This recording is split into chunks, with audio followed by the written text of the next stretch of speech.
Dr. Specterstein, why do you still have an answering machine? Because it performs one vital function modern technology has forgotten: Taking messages? ignoring people politely.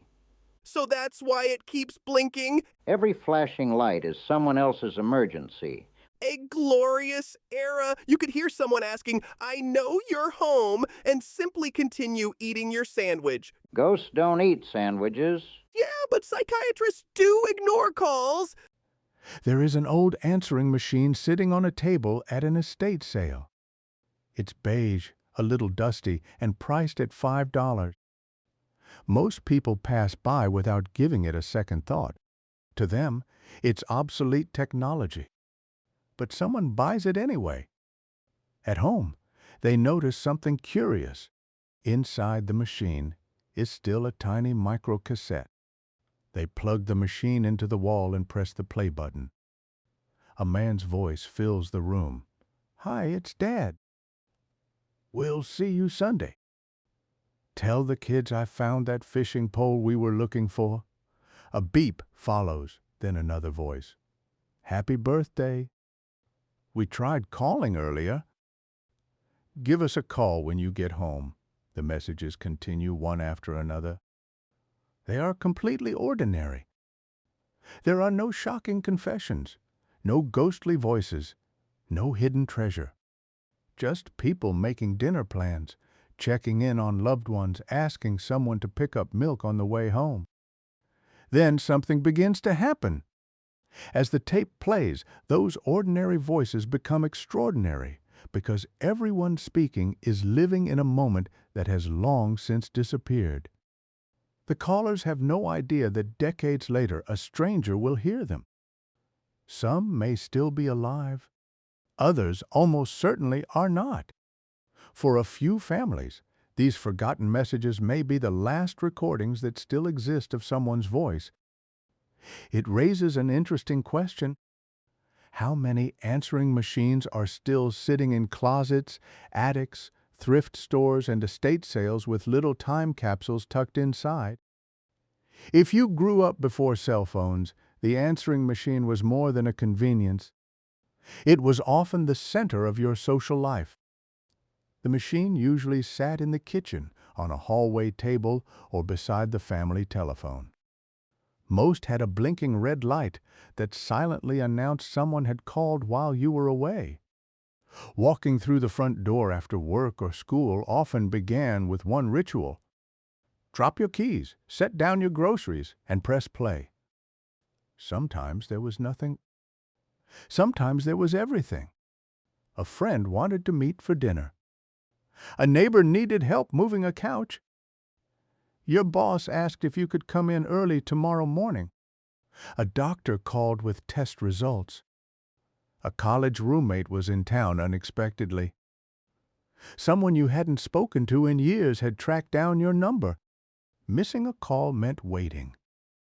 There was no text message to follow up, no notification in your pocket, no way to know who had tried to reach you until you got home.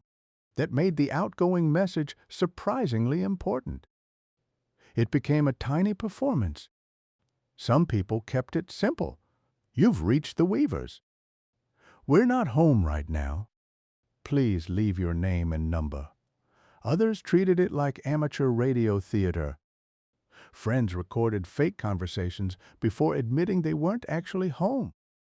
Families included barking dogs, singing children, or dramatic music. Teenagers spent entire afternoons trying to create the funniest greeting in the neighborhood. Every few months, someone discovered a new trick, pretending to answer the phone before revealing just a second later that it was only the recording. The message told callers something about the people who lived in the house long before they ever left their own. Of course, the machines were also capable of causing enormous frustration. Anyone who relied on one probably remembers the caller, perhaps something quite important, who said, "Call me back at 555-2074. The tape clicked off before the final digits. Or someone spoke too quickly. Or they mumbled. Or the machine started recording too late, cutting off the person's name entirely. You were left with half a phone number and no idea who had called. People would spend hours trying to reconstruct the missing digits or hoping the caller would try again. The machines had personalities too. Some swallowed tapes. Others played messages at the wrong speed.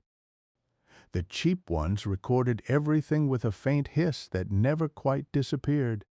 Tiny microcassettes filled up quickly, and unless someone remembered to erase old messages, the machine simply stopped recording new ones.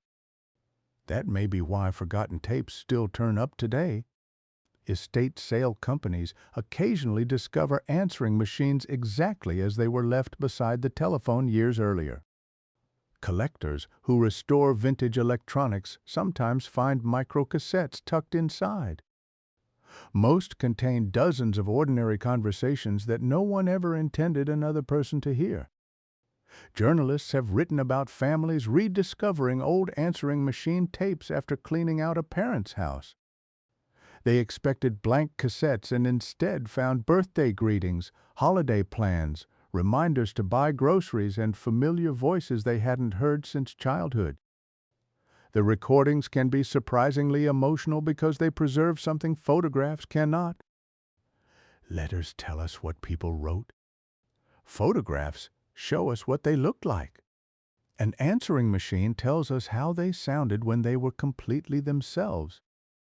You hear someone laughing before they remember to leave a message. You hear dishes clattering in the background, a TV playing somewhere across the room, or a screen door closing. Sometimes there is a long pause while the caller thinks about what to say next. Those little details were never meant for history. Occasionally, forgotten tapes have become important for another reason. Police investigations have used answering machine recordings to establish timelines, identify callers, or preserve messages left shortly before a crime occurred. In those cases, an ordinary household appliance unexpectedly became a witness. But those stories are rare. Most forgotten answering machine tapes are valuable for a much quieter reason. They capture ordinary days, a father calling to say he'll be late, a grandmother reminding everyone that Sunday dinner starts at 1. No one believed those moments were important enough to save. Today they are. Perhaps that's why an old answering machine feels different from so many other antiques. A typewriter cannot show you the letters someone never wrote. An old telephone cannot replay conversations from 30 years ago. But if the little cassette is still inside and someone presses play, the machine can briefly erase the distance between then and now. For a few moments, the voices return. They are laughing, making plans, asking someone to call back after the beep. They have no idea that the future is listening. And maybe that's the real mystery. Not what strange message might be hiding on an old tape, but how something that once seemed so ordinary can become one of the most personal artifacts we leave behind. If you like this podcast, leave a rating here or a comment at urbanartantiques.com. Thanks for listening to Antiques, Mysteries and Great Paintings. Do you ever wonder why your life is slightly chaotic?